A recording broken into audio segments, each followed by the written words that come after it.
श्रीमद् भगवद गीता के 15वें अध्याय का क्या महत्व है। श्री महादेव जी कहते हैं, पार्वती अब गीता के 15वें अध्याय का महत्व सुनो। गौड़ देश में कृपाण नरसिंह नामक एक राजा थे, जिनकी तलवार की धार से युद्ध में देवता भी परास्त हो जाते थे। उनका बुद्धिमान सेनापति शस्त्र और शास्त्र की कलाओं का भंडार था। उनका नाम था सरभ मेरुंड। उसकी भुजाओं में प्रचंड बल था। एक समय उस पापी ने राजकुमारों सहित महाराज का वध करके स्वयं ही राज्य करने का विचार किया। इस निश्चय के कुछ ही दिनों बाद वह हैजे का शिकार होकर मर गया। थोड़े समय में वह पापात्मा अपने पूर्व कर्म के कारण सिंधु देश में एक तेजस्वी घोड़ा हुआ। उसका पेट सटा हुआ था। घोड़े के लक्षणों का ठीक ठाक ज्ञान रखने वाले किसी वैश्य के पुत्र ने बहुत सा मूल्य देकर उस अश्व को खरीद लिया और यत्न के साथ उसे राजधानी तक वह ले गया। वैश्य कुमार वह अश्व राजा को देने को लाया था। यद्यपि राजा उस वैश्य कुमार से परिचित थे, फिर भी द्वारपाल ने जाकर उसके आगमन की सूचना दी। राजा ने पूछा, किस लिए आए हो?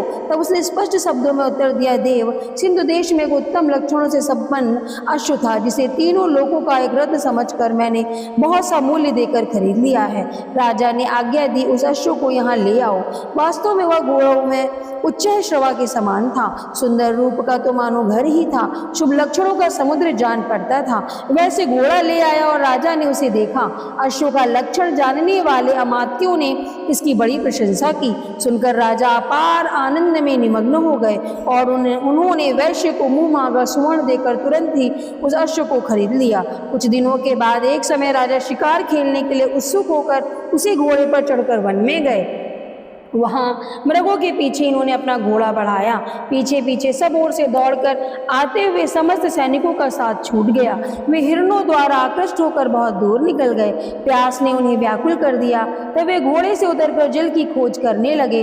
घोड़े को तो उन्होंने वृक्ष की डाली में बांध दिया और स्वयं एक चट्टान पर चढ़ने लगे। कुछ दूर जाने पर उन्होंने देखा कि एक पत्ते का टुकड़ा हवा से उड़कर शिलाखंड पर गिरा है। उसमें गीता के 15वें अध्याय का आधा श्लोक लिखा हुआ था। राजा उसे बांचने लगा। उनके मुख से गीता के अक्षर सुनकर घोड़ा तुरंत गिर पड़ा और अश्व शरीर को छोड़कर तुरंत ही दिव्य विमान पर बैठकर स्वर्गलोक को चला गया। उसके पश्चात राजा ने पहाड़ पर चढ़कर एक उत्तम आश्रम देखा, जहां नागकेशर, केले, आम और नारियल के वृक्ष लहरा रहे थे। आश्रम के भीतर एक ब्राह्मण बैठे हुए थे, जो संसार की वासनाओं से मुक्त थे। राजा ने उन्हें प्रणाम करके बड़ी भक्ति के साथ पूछा, ब्राह्मण, मेरा अश्व जो अभी अभी स्वर्ग को चला गया है, उसमें क्या कारण है?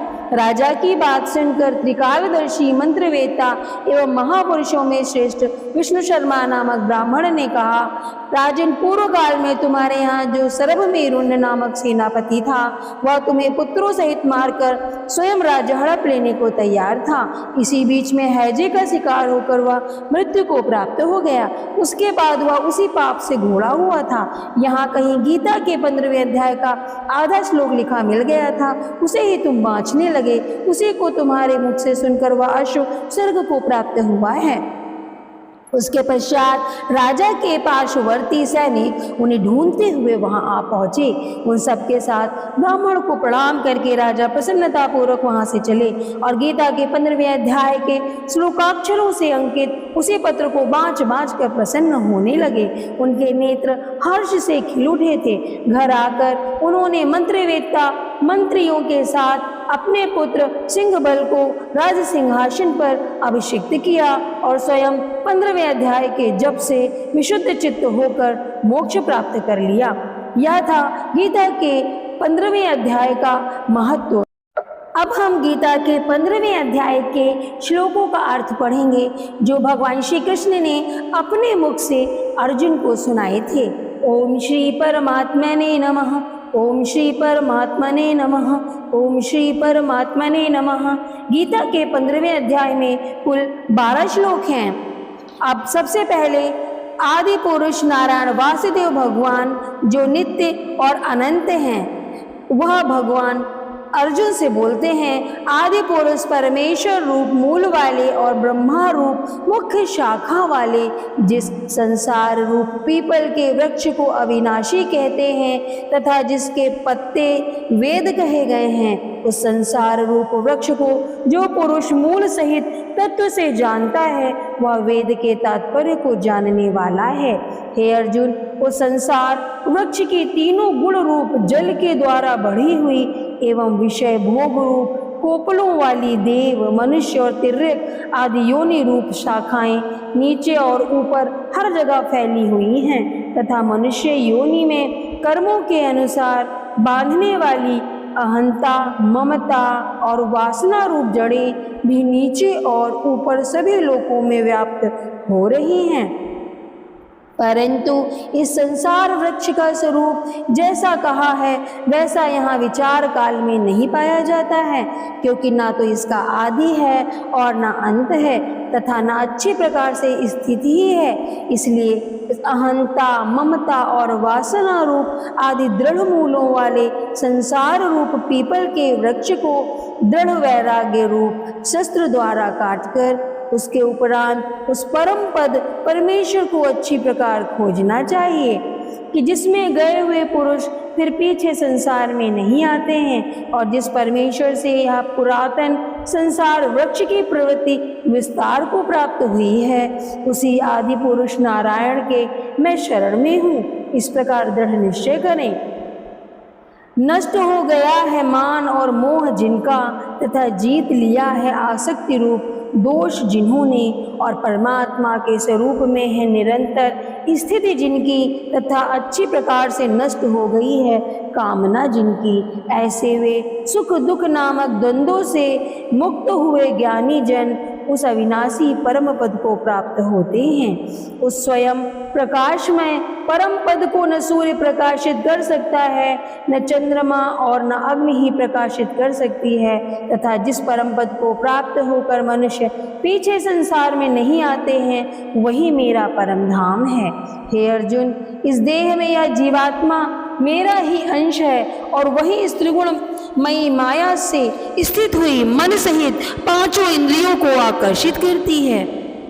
जैसे कि वायु गंध के स्थान से गंध को जैसे ग्रहण करके ले जाती है, वैसे ही देहादिकों का स्वामी जीवात्मा भी जिस पहले शरीर को त्यागता है उससे इन मन सहित इंद्रियों को ग्रहण करके फिर जिस शरीर को प्राप्त होता है उसमें जाता है। उस शरीर में स्थित हुआ यह जीवात्मा श्रोत्र, चक्षु और त्वचा को तथा रसना, घ्राण और मन को आश्रय करके अर्थात इन सब के सहारे से ही विषयों को सेवन करता है। परंतु शरीर छोड़कर जाते हुए को अथवा शरीर में स्थित हुए को और विषयों को भोगते हुए को अथवा तीनों गुणों से युक्त हुए को भी अज्ञानी जन नहीं जानते हैं। केवल ज्ञान रूप नेत्रों वाले ज्ञानी जन ही तत्व से जानते हैं, क्योंकि योगी जन भी अपने हृदय में स्थित हुए इस आत्मा को यत्न करते हुए ही तत्व से जानते हैं। और जिन्होंने अपने अंतःकरण को शुद्ध नहीं किया है ऐसे अज्ञानी जन तो यत्न करते हुए भी इस आत्मा को नहीं जानते हैं।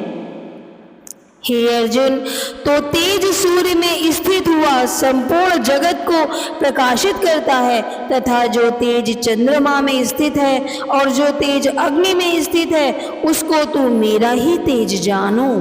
और मैं ही पृथ्वी में प्रवेश करके अपनी शक्ति से सब भूतों को धारण करता हूँ और रस स्वरूप अर्थात अमृतमय चंद्रमा होकर संपूर्ण औषधियों को अर्थात वनस्पतियों को पुष्ट करता हूँ तथा मैं ही सब प्राणियों के शरीर में स्थित हुआ वैश्वानर अग्नि रूप होकर प्राण और अपान से युक्त हुआ चार अनेक प्रकार के अन्न को पचाता भी हूँ।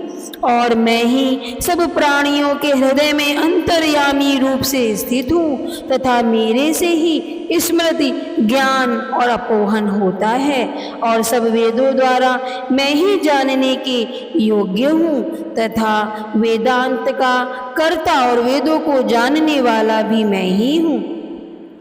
हे अर्जुन, इस संसार में नाशवान और अविनाशी भी यह दो प्रकार के पुरुष हैं। उनमें संपूर्ण भूत प्राणियों के शरीर तो नाशवान और जीवात्मा अविनाशी कही जाती है, तथा उन दोनों से उत्तम पुरुष तो अन्य ही हैं कि जो तीनों लोकों में प्रवेश करके सबका पालन और पोषण करते हैं एवं अविनाशी परमेश्वर और परमात्मा कहे जाते हैं।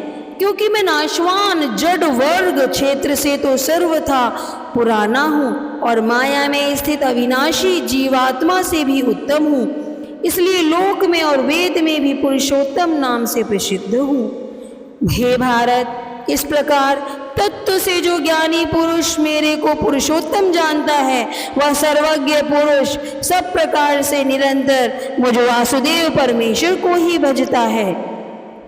हे निष्पाप अर्जुन, ऐसे यह अति रहस्य युक्त गोपनीय शास्त्र मेरे द्वारा कहा गया, उसको तत्व से जानकर मनुष्य ज्ञानवान और कृतार्थ हो जाता है, अर्थात उसको और कुछ भी करना शेष नहीं रहता है।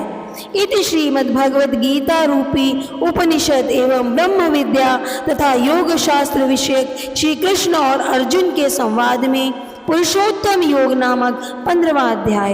ओम नमो भगवते वासुदेवाय नमः।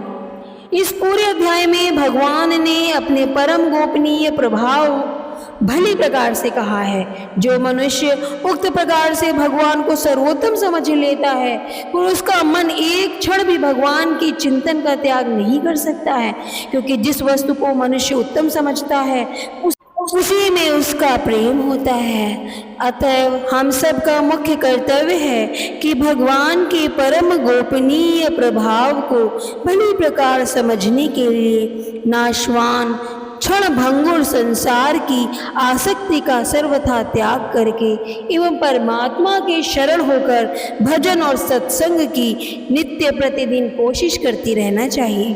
ओम नमो भगवते वासुदेवाय नमः। ओम नमो भगवते वासुदेवाय नमः। ओम नमो भगवते वासुदेवाय नमः। श्रीमद् भगवद गीता का 15वां अध्याय अर्थ सहित एवं महत्व सहित संपूर्ण हुआ। गीता के अन्य 14 अध्याय भी इसी चैनल पर उपलब्ध हैं। आप इन अध्यायों को प्रतिदिन सुनिए और अपने साथियों में, संबंधियों में इनको शेयर कीजिए।